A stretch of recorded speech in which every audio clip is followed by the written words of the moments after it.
বাংলাদেশ একটি ন্যায় ইনসাফের বাংলাদেশে পরিণত হবে। আমাদের স্বপ্ন এই বাংলাদেশ আধিপত্যবাদ মুক্ত, স্বৈরাচার মুক্ত, ফ্যাসিবাদ মুক্ত, ইনসাফপূর্ণ একটি বাংলাদেশে পরিণত হবে। আমাদের স্বপ্ন এই বাংলাদেশের যত সম্ভাবনা রয়েছে এই সম্ভাবনাগুলোকে কাজে লাগিয়ে একটি সমৃদ্ধ বাংলাদেশে পরিণত হবে।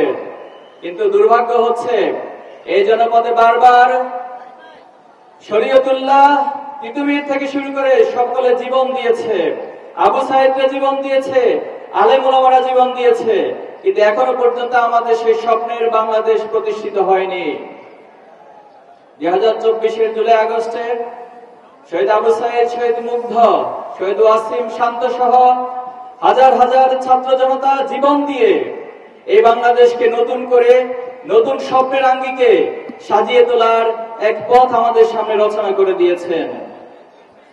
কিন্তু আমরা সেই স্বপ্ন নিয়ে যখন সামনের দিকে এগিয়ে যাচ্ছি, আমরা লক্ষ্য করেছি সে অতীতের ফ্যাসিবাদী এবং আধিপত্যবাদীদের দালালদের শক্তি আবার বাংলাদেশকে নিয়ে ষড়যন্ত্র করছে, মাথা ছাড়া দিয়ে উঠছে। আমরা দেখছি যে একটি দল বাংলাদেশের যে সংস্কার প্রয়োজন, বাংলাদেশকে এগিয়ে নেওয়ার জন্য যে সংস্কার প্রয়োজন, সেই সংস্কারের নোট অফ ডিসেন্টের নামে তারা সংস্কারকে বাধাগ্রস্ত করার জন্য চেষ্টা চালিয়ে যাচ্ছে। আমরা দেখেছি তাদের হাতে এখন পর্যন্ত গত 1.5 বছরে 200-র বেশি মানুষ নিহত হয়েছে, তারা হত্যাকাণ্ড সংগঠিত করেছে। যে দল নিজেদের কর্মীদেরকে নিজেরা হত্যা করে, যে দল বাংলাদেশের সংস্কারে বিশ্বাস করে না, যে দল বাংলাদেশে ন্যায় এবং ইনসাফ প্রতিষ্ঠিত হোক এটা চায় না, সেই দলকে বাংলাদেশের মানুষ ক্ষমতায় আর দেখতে চায় না।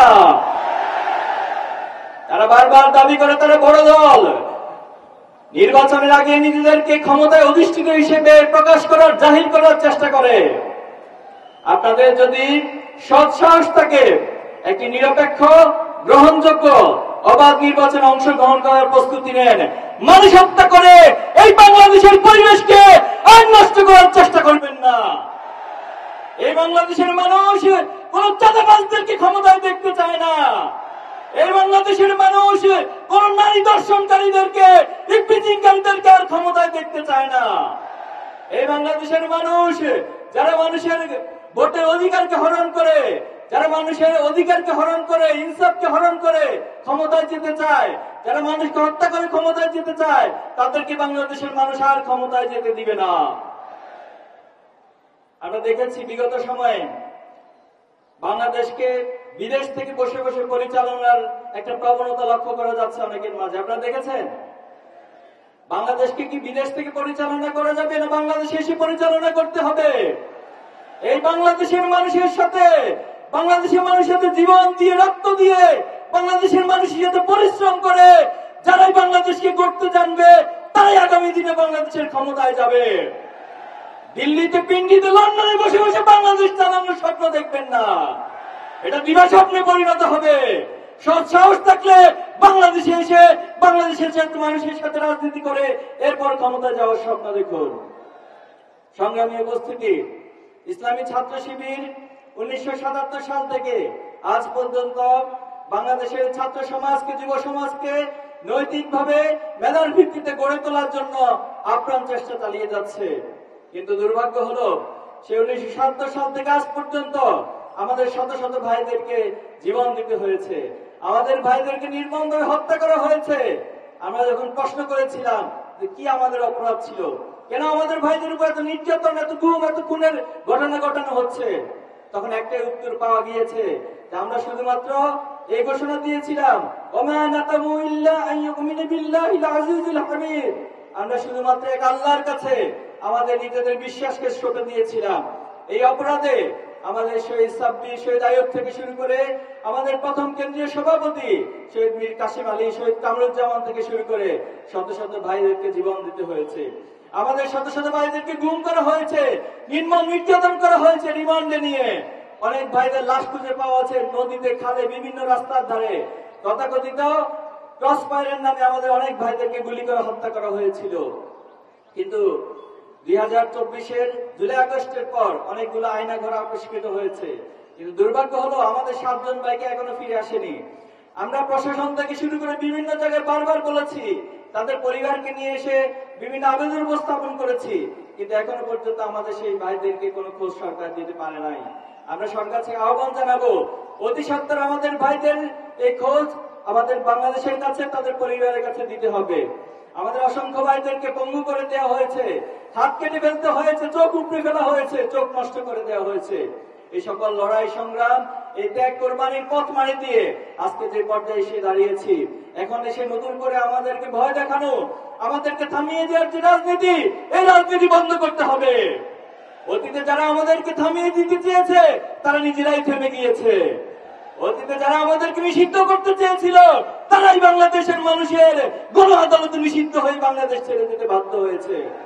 এই জন্য আমাদেরকে ভয় দেখাতে আসবেন না। আমরা এক আল্লাহর কাছে নিজেদের কপাল এবং নিজেদেরকে ছপে দিয়েছি। আমরা ঘোষণা দিয়েছি আসলামতু লিরাব্বিল আলামিন। আমরা শুধুমাত্র এক আল্লাহর কাছে নিজেদের মাথাকে নত করি। দুনিয়ার কোন শক্তি, দুনিয়ার কোন প্রভাবের কাছে আমরা নিজেদের মাথা নত করি না। এই জন্য এই শক্তিকে যারা যুদ্ধ করতে আসবেন, বাধা সৃষ্টি করতে আসবেন, তারাই পৃথিবীতে ইতিহাসে আস্থা করে পরিণত হবেন। সংগ্রামী উপস্থিতি, অপার সম্ভাবনার এই বাংলাদেশে, এই বাংলাদেশের যে জনসংখ্যা রয়েছে, এই জনসংখ্যাকে জনসম্পদে পরিণত করতে হবে। আমাদের দেশে যে ছাত্র সমাজ রয়েছে, এই মেধাগুলো বিভিন্ন দেশে পাচার হয়ে যাচ্ছে। আগামী দিনে যারা রাষ্ট্র পরিচালনা করবেন, আমরা অনুরোধ করব, এই মেধাকে লালন করতে হবে, পরিচর্যা করতে হবে। ছাত্র শিবির বিভিন্ন ফেস্টের আয়োজন করছে, সায়েন্স ফেস্ট থেকে শুরু করে বিজনেস কার্নিভাল, নানান আয়োজন আমরা করছি। এর মধ্যে দিয়ে বাংলাদেশে ক্রিম মেধাবীগুলো উঠে আসছে এবং আলহামদুলিল্লাহ আপনারা জেনে খুশি হবেন, ছাত্র শিবিরের আয়োজনগুলোতে যারা সম্পৃক্ত হচ্ছে তারা শুধুমাত্র দেশেই নয়, বরং তাদের মেধার স্বাক্ষর তারা পৃথিবীর বিভিন্ন রাষ্ট্রে গিয়ে বিভিন্ন ওয়ার্ল্ড কম্পিটিশনে অংশগ্রহণ করে তারা কৃতিত্বের অবদান রাখছে। আমাদের এই মেধাগুলোকে পরিচর্যা করতে পারলে নিঃসন্দেহে আগামী দিনে বাংলাদেশ একটি সমৃদ্ধ বাংলাদেশে পরিণত করা সম্ভব। বাংলাদেশে পৃথিবীর সর্বোচ্চ সি বিচ রয়েছে, সবচেয়ে বড় ম্যানগ্রোভ ফরেস্ট বাংলাদেশে রয়েছে, নদী মাতৃকতার মধ্য দিয়ে বাংলাদেশে অপার সম্ভাবনা রয়েছে। শুধুমাত্র যদি নদী মাতৃকতার মধ্য দিয়ে বাংলাদেশকে সাজানো যায়, পৃথিবীর অন্যতম পর্যটন শিল্পের দেশ হিসেবে বাংলাদেশ পরিণত করা সম্ভব। বাংলাদেশের যে এত সম্ভাবনা রয়েছে, অতীতে আমরা কখনোই কোন রাজনীতিবিদদেরকে এই সম্ভাবনা নিয়ে কথা বলতে দেখিনি, এই সম্ভাবনা নিয়ে ভাবতে দেখি নাই, বরং তারা বারবার এই বাংলাদেশ থেকে লুটপাটের রাজনীতি করেছে, বাংলাদেশ থেকে অর্থ পাচারের রাজনীতি করেছে, বেগম পাড়ায় বড় বড় দালান তারা নির্মাণ করেছে, অর্থ পাচার করে বাংলাদেশকে অর্থনৈতিকভাবে পঙ্গু করে দেওয়া হয়েছে। এজন্য আগামী দিনে বাংলাদেশে যে রাজনীতি হবে, সেই রাজনীতি হবে সমৃদ্ধ বাংলাদেশ গড়ে তোলার রাজনীতি। বাংলাদেশকে গড়ে তোলার রাজনীতি হবে ন্যায় ইনসাফের রাজনীতি। আগামীর বাংলাদেশ হবে ন্যায় ইনসাফের রাজনীতি। আগামীর বাংলাদেশে কোন ধরনের কাদা ছড়াছড়ি রাজনীতি হবে না। আজকের এই জেনজি, আজকের এই জেনারেশন জুমার, জেনারেশন আলফা এই ধরনের কাদা ছড়াছড়ি নোংরা রাজনীতি পছন্দ করে না। আমরা সম্প্রতি দেখতে পাচ্ছি যে একটি দল আমাদের নারী এবং বোনদের উপর হামলা চালাচ্ছে। এর চেয়ে নির্লজ্জ কাজ বাংলাদেশের জমিনে জুলাই এবং আগস্টের পরে আর কিছু হতে পারে না। আমরা দেখেছি একটি দল আমাদের কোরআন ক্লাস, কোরআন তালিম প্রোগ্রামে হামলা চালাচ্ছে। যারা কোরআনের তালিমে, কোরআনের প্রোগ্রামে হামলা চালাবে, মনে রাখবেন এটা আগুন নিয়ে খেলা করার শামিল। আগুন নিয়ে যারা খেলা করে তাদের পরিণতি অতীতও খারাপ হয়েছে, ভবিষ্যতেও খারাপ হবে। সংগ্রামী উপস্থিতি, আমরা চাই আমরা কোন ব্যক্তি বা দলের বিরুদ্ধে নয়। ইসলামী ছাত্র শিবির যারা ন্যায় ইনসাফের পক্ষে কথা বলবে, যারা বাংলাদেশের পক্ষে কথা বলবে, আধিপত্যবাদের বিরুদ্ধে অবস্থান নেবে, ছাত্র শিবির সকল ব্যক্তি এবং দলের পাশে দাঁড়াবে। আমরা ঘোষণা দিচ্ছি, আগামী দিনে যারা সৎ, দক্ষ এবং দেশপ্রেমিক হয়ে বাংলাদেশকে পরিচালনা করবে, ইসলামী ছাত্র শিবির তার সর্বোচ্চ টুকু দিয়ে তাদের পাশে সহযোগিতা করবে, পাশে দাঁড়াবে ইনশাআল্লাহ। সংগ্রামী উপস্থিতি, আজকে যে ডাক্তার খালিদুজ্জামানের আহ্বানে আমরা এখানে এসেছি, তিনি ইতিমধ্যেই এই অঞ্চলে ধানমন্ডি, গুলশান, বনানী, বাসানটেক সহ এই অঞ্চলে অনেক উন্নয়নের তিনি নজির স্থাপন করেছেন। ক্ষমতায় যাওয়ার আগে যারা মানুষের কাছাকাছি যেতে পারে, মানুষকে ভালোবাসতে পারে, যারা মানুষের জন্য এত সেবা করার জন্য সক্ষমতা যাদের আছে, তাদেরকে যদি আমরা আগামী দিনে পার্লামেন্টে পাঠাতে পারি, তাদেরকে নির্বাচিত করে যদি জনপ্রতিনিধি বানাতে পারি, তাহলে নিঃসন্দেহে তারা এই রাষ্ট্রের জন্য, এই সমাজের জন্য আরো অনেক বড় ভূমিকা পালন করতে পারবে। আমরা কি ডাক্তার খালিদুজ্জামানের জন্য সকলে ঐক্যবদ্ধভাবে কাজ করতে প্রস্তুত আছি? ইনশাআল্লাহ।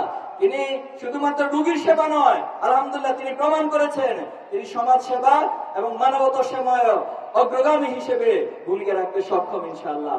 আমরা মা বোনদের উদ্দেশ্যে বলতে চাই, ইসলামের ইতিহাসে মা বোনেরা অনেক বড় ভূমিকা রেখেছে, জিহাদের ময়দানে ভূমিকা রেখেছিলেন এবং ইসলামকে প্রচার প্রসারে, ইসলামের জ্ঞান চর্চায় হযরত আয়েশা রাদিয়াল্লাহু তাআলা ভূমিকা রেখেছিলেন। সবচেয়ে বড় বিষয় হচ্ছে আল্লাহ রাসূলুল্লাহ সাল্লাল্লাহু আলাইহি ওয়াসাল্লামের সময় যিনি প্রথম শহীদ হয়েছিলেন সুমাইয়া রাদিয়াল্লাহু তাআলা আনহা। এজন্য নারী এবং বোনদের যে ভূমিকা, এটা বাংলাদেশের ইতিহাসের প্রেক্ষাপটে আমরা দেখেছি, জুলাই এবং আগস্টে আমরা দেখেছি ওনারা যেভাবে করে আমাদের ভাই এবং বোনদের পাশে এসে দাঁড়িয়েছেন, ছাত্রদের পাশে এসে দাঁড়িয়েছেন, মায়েরা তার সন্তানদেরকে এসে রাস্তায় নেমে গিয়েছিলেন, অনেকে বিভিন্ন খাবার রান্না করে রাস্তায় আমাদের ছাত্র জনতার কাছে বিলিয়ে দিয়েছেন। আমরা বিশ্বাস করি আপনাদের এই প্রচেষ্টা যদি অব্যাহত থাকে, আগামী দিনে আমরা যে স্বপ্নের বাংলাদেশের চিন্তা করছি, যে সমৃদ্ধ বাংলাদেশের চিন্তা করছি, আপনাদের ভূমিকার মধ্য দিয়ে সেই বাংলাদেশ বিনির্মিত হবে ইনশাআল্লাহ।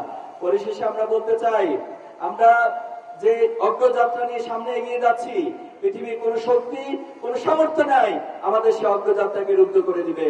আমরা আল্লাহর উপর ভরসা করে নিজেদের সকল প্রচেষ্টাকে একত্রিত করে সামনে এগিয়ে যেতে চাই। এই বাংলাদেশের জন্য অসংখ্য জীবন এবং রক্ত দিয়েছে। আমরা চাই না এই বাংলাদেশের জন্য আর কোনো জীবন চলে যাক, আর কোনো মায়ের বুক খালি হোক, আর কোনো সময় নষ্ট হোক। অনেক সময় নষ্ট করা হয়েছে। আসুন সকলে ঐক্যবদ্ধ ভাবে এই বাংলাদেশকে গড়ে তুলি এবং আমরা সকলে কাজী নজরুলের ভাষায় বলি, আমি সেই দিন হব শান্ত যবে উৎপীড়িতের ক্রন্দন রোল আকাশে বাতাসে ধরিবে না।